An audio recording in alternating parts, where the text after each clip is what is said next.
পুলিশের সাবেক মহাপরিদর্শক বেনজির আহমেদের বিরুদ্ধে দুর্নীতির অভিযোগ অনুসন্ধানের অগ্রগতি প্রতিবেদন 2 মাসের মধ্যে দাখিল করতে দুদককে নির্দেশ দিয়েছে হাইকোর্ট। রিট শুনানি করে এই নির্দেশ দেওয়ার সময় উচ্চ আদালত বলেছে, ভারতের সরকারি চাকরিতে যোগদান ও অবসরের সময় সম্পদ বিবরণীতে 10% বেশি পার্থক্য হলে ব্যবস্থা নেওয়া হয়। দুর্নীতির ঠেকাতে বাংলাদেশেও এই আইন করা দরকার। রিট করেন এক আইনজীবী।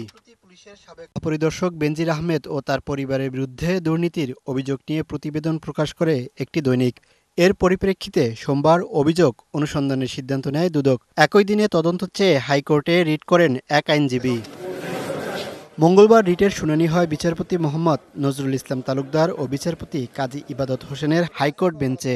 এ সময় বেঞ্জিরের আইনজীবী বলেন, যেহেতু এরই মধ্যে দুদক অনুসন্ধানের সিদ্ধান্ত নিয়েছে, তাই রিটের কার্যকারিতা নেই। একটা ডাইরেকশন ওরা চেয়েছিল, রুল ইস্যু চেয়েছিল, রুলও হয় নাই, ডাইরেকশনও হয় নাই। একটা ডাইরেকশন আদালত দিয়েছে, প্রগ্রেসিভ জানতে চেয়েছে। এটা কিন্তু আদালত জানতে চাইতে পারে, কিন্তু এই নির্দেশনার ব্যাপারেও আমরা পরবর্তীতে সিদ্ধান্ত নিব।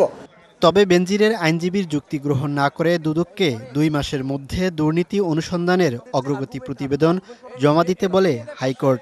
রুল ইস্যু হয় নাই, কোর্ট স্পেসিফিক্যালি বলেছে স্ট্যান্ড ওভার থাকবে এবং আমরা এটার অগ্রগতি জানবো। অতএব এটা খারিজ কীভাবে হলো? অ্যারাউন্ড 2 মান্থস একটা অগ্রগতি রিপোর্ট এসিসি সাবমিট করবে মাননীয় কোর্টে। এ সময় ভারতের উদাহরণ তুলে হাইকোর্ট বলে, দেশটিতে সরকারি চাকরিতে যোগদান ও অবসরের সময় সম্পদের বিবরণী জমা দিতে হয়।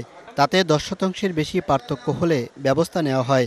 দুর্নীতি ঠেকাতে বাংলাদেশেও এই আইন দরকার।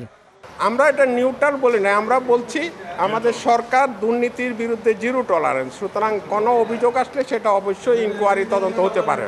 নিজের এবং পরিবারের বিরুদ্ধে ওঠা দুর্নীতির সব অভিযোগকে অস্বীকার করে সম্প্রতি ফেসবুকে একটি ভিডিও বার্তা পোস্ট করেন সাবেক আইজিপি বেনজির আহমেদ। যদি কেউ প্রমাণ করতে পারেন, আমরা সে সম্পত্তি বিনা পয়সা লিখে দেব।